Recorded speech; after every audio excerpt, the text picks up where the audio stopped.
అరే మిత్రమా, ఇలాంటి ఆరోగ్య వార్తలు మీరు ఎప్పటికప్పుడు తెలుసుకోవాలనుకుంటే మన ఈ ఛానల్ని సబ్స్క్రైబ్ చేసుకుని బెల్ ఐకాన్ని గట్టిగా కొట్టే. కాలిన గాయాలపై టూత్ పేస్ట్ రాస్తున్నారా?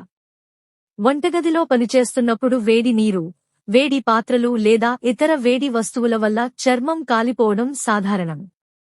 ఇలాంటి సందర్భాల్లో చాలామంది టూత్ పేస్ట్ ను కాలిన గాయాలపై రాయడం ఒక సాధారణ గృహ చిట్కాగా భావిస్తారు.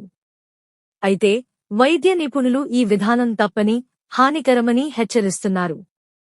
టూత్ పేస్ట్ రాయడం మొదట్లో చల్లని అనుభూతిని ఇచ్చినప్పటికీ దానిలోని రసాయనాలు, మెంథాల్, ఫ్లోరైడ్, డిటర్జెంట్లు మరియు ఇతర పదార్థాలు చర్మానికి హాని కలిగించవచ్చు.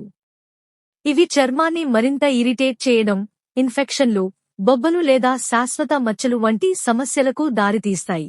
కాబట్టి కాలిన గాయాలపై టూత్ పేస్ట్ రాయడం సరైనది కాదని నిపుణులు స్పష్టం చేస్తున్నారు. టూత్ పేస్ట్ రాయడం సరైనది కాదు.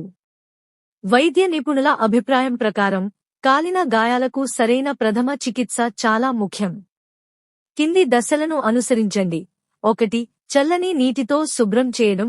చర్మం కాలిన వెంటనే గాయాన్ని చల్లని, కానీ ఐస్ చల్లగా కాదు, నీటితో 10 నుంచి 15 వరకు నిమిషాల పాటు కడగాలి. ఇది మంటను తగ్గిస్తుంది, చర్మానికి ఉపశమనం కలిగిస్తుంది మరియు వాపును నియంత్రిస్తుంది. 2. ఐస్ ఉపయోగించవద్దు. ఐస్ నేరుగా గాయంపై వేయడం వల్ల చర్మం మరింత దెబ్బతినవచ్చు లేదా ఫ్రాస్ట్ బైట్ వంటి సమస్యలు రావచ్చు. 3. టూత్ పేస్ట్, నూనె, నెయ్యి మానండి.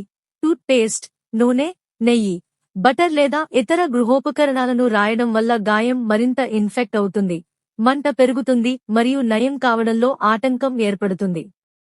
4. శుభ్రమైన రక్షణ. గాయాన్ని శుభ్రమైన, డ్రై కాటన్ వస్త్రం లేదా నాన్ స్టిక్ బ్యాండేజ్తో కప్పండి. దీనివల్ల దుమ్ము, ధూళి నుంచి రక్షణ లభిస్తుంది. 5. వైద్య సహాయం. గాయం లోతుగా ఉంటే, బొబ్బలు ఏర్పడితే, తీవ్ర నొప్పి లేదా ఇన్ఫెక్షన్ సంకేతాలు, ఎరుపు, వాపు, చీము కనిపిస్తే వెంటనే వైద్యుడిని సంప్రదించండి. వైద్యులు సిల్వర్ సల్ఫాడియాజైన్ వంటి యాంటీబర్న్ క్రీంలను సూచించవచ్చు. సావధానతలు సూచనలు. 1. వైద్య సలహా. తీవ్రమైన కాలిన గాయాలు, 2వ, 3వ డిగ్రీ బర్న్స్ ఉంటే వెంటనే హాస్పిటల్కు వెళ్ళండి. చిన్న గాయాలకు కూడా ఇన్ఫెక్షన్ సంకేతాలు కనిపిస్తే డాక్టర్ను సంప్రదించండి. 2. గాయ సంరక్షణ. గాయాన్ని ఎల్లప్పుడూ శుభ్రంగా, డ్రైగా ఉంచండి. బొబ్బలను పగలగొట్టవద్దు, ఇది ఇన్ఫెక్షన్ ప్రమాదాన్ని పెంచుతుంది. 3. నివారణ. వంటగదిలో పనిచేసేటప్పుడు జాగ్రత్తగా ఉండండి. వేడి వస్తువులను జాగ్రత్తగా హ్యాండిల్ చేయండి. ఓవెన్ మిట్స్, గ్లౌస్లను ఉపయోగించండి. 4. ప్రత్యామ్నాయ చిట్కాలు. చల్లని నీటితో కడిగిన తర్వాత ఆలోవెరా జెల్, స్వచ్ఛమైనది, లేదా తేనె, మెడికల్ గ్రేడ్ రాయడం సురక్షితం, కానీ డాక్టర్ సలహా తీసుకోండి. 5. పిల్లల విషయంలో పిల్లలకు కాలిన గాయాలు అయితే వెంటనే వైద్య సహాయం తీసుకోండి, ఎందుకంటే వారి చర్మం సున్నితంగా ఉంటుంది. గమనిక: ఈ సమాచారం సాధారణ సలహాల కోసం మాత్రమే.